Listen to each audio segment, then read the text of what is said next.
Welcome. I'm going to be talking about the event sector strategies, as it says there, to benefit developing economies. I'm looking at lessons from Dubai, Saudi Arabia, and other countries. And my name is William O'Toole,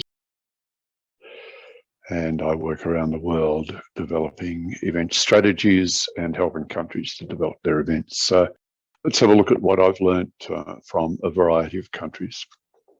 I'm only going to use three case studies here, and these are studies certainly that I have been involved in. And the reason for them is in each of these places, they wanted a rapid development of events, and they didn't want to make the mistakes that other countries had made. So they wanted to use best practice from around the world to develop their events. And basically, this has led to what I term the maturity model of development, and I'll be talking about that. So let's have a look at each of these places. We'll start off with Dubai. I began in Dubai in around about 2002, and we started doing training events for event staff in Dubai. And this is mostly to do, as you can see there, with project management and risk management for events. People were very creative and very good at what they did. But when you're dealing with tourists and you're dealing with people from overseas, there's a certain international standard that you have to work to, that we all know. And the people in Dubai at that stage wanted to know what that standard was.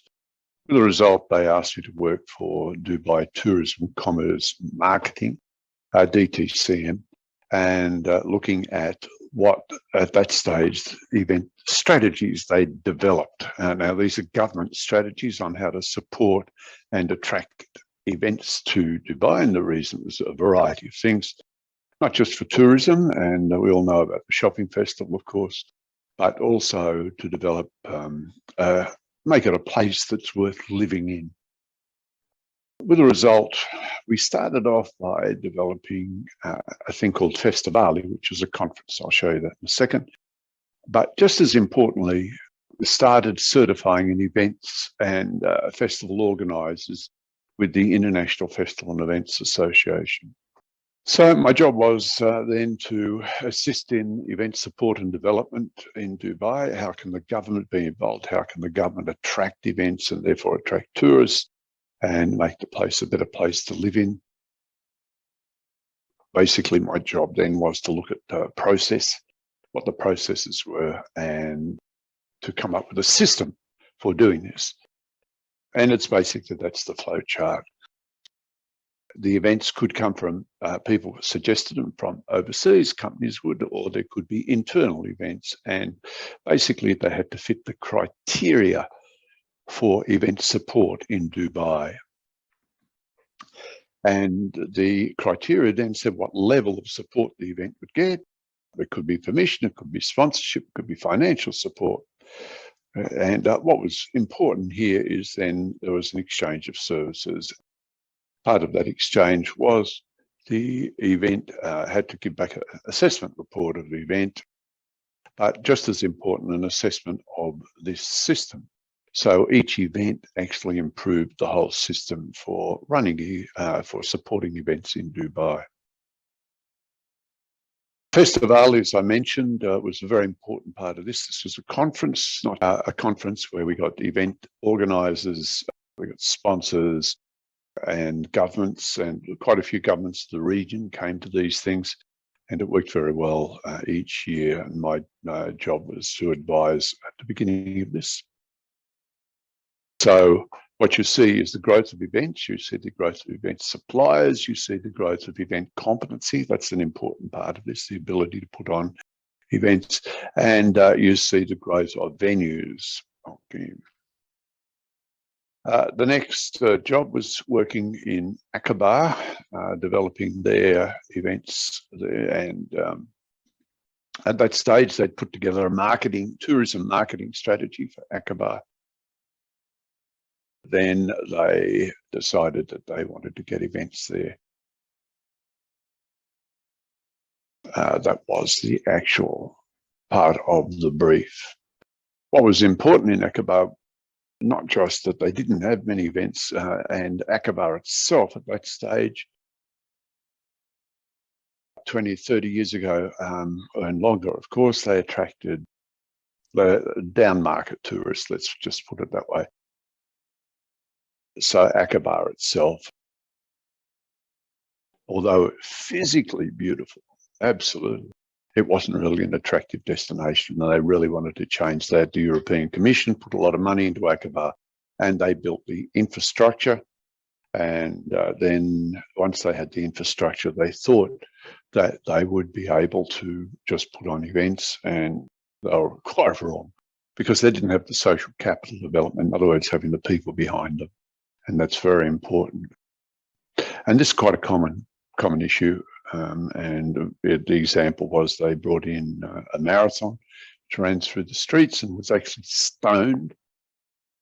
And then they had Nancy Ajram on, and hardly any of the locals actually went to it. So it was a financial failure. So that's when they looked around for somebody who knew about this sort of thing. Because everyone thinks they can run events. And they looked around for someone, they found me, and I went over there and worked for a bit. And my job there was basically to find out what the locals wanted and to ease these events into the program. So what's it like now? Well, one of the first events that they did there was Ramadan Nights, which was fabulously successful. It just grew from there, and the people supported the events. And as you can see, they now have a marathon there, which doesn't get stoned, and it's quite famous around the world. And they have an event site which you can have a look at, and you can see the sort of things that they've got planned there now. A Simsamia festival, and as well as the Hot Air Balloon Festival, which was on a few weeks ago, I think in October. So a very successful program that's happening in Aqaba now. The big project that I was involved in was Saudi Arabia.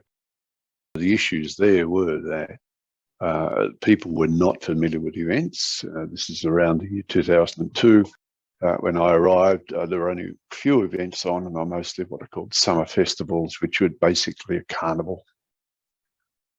In a couple of the cities in Abha and in Aqaba, Dammam, there are a number of issues that they identified that people weren't familiar with events. They had a very young demographic there, which they wanted to get involved in the country. There was obviously dependence on oil.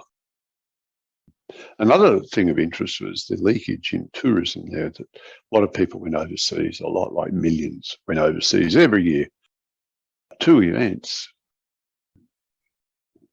And so that's what's called the leakage from the country. And as you well know, at that stage, Saudi tourists spent a lot of money. So it was actually billions of dollars went overseas to events overseas, and Saudi didn't have any. So my job was to develop an event strategy, a tourism event strategy. It wasn't just to write the strategy. I travelled around to the 12 of the 13 provinces, worked with the locals there to put the strategy together, and then we implemented the strategy and adapted it as we went along. So it wasn't just writing something and leaving by any means. Of interest, looking at the issues there, I noticed that the agricultural industry was becoming very important, and the government was focusing on re-establishing the agricultural industry in Saudi Arabia. A good example is Al Jove with the olive industry there. And so we use that as the basis of events. Agricultural events are huge. If you live in the city, you probably haven't come across them very often, but these are very, very big events, and they're supported by the agricultural industry. So you don't have to run around and get sponsors and all the other and convince people. The farmers, the people who own the big agro businesses really want exhibitions and conferences. So it was no trouble. And to do this, of course, once again, we brought in training sessions around the country, and I went to all around doing training sessions on how to get events together. So as you can see, my job wasn't to come up with the idea. The job wasn't to run the events by any means. I'd help with the idea, and the job was basically to train people in putting events together. Okay, and certifying people who were already good at events, making sure that they're up to an international standard when it comes to events. So some of the examples are these ones all were part of our strategy.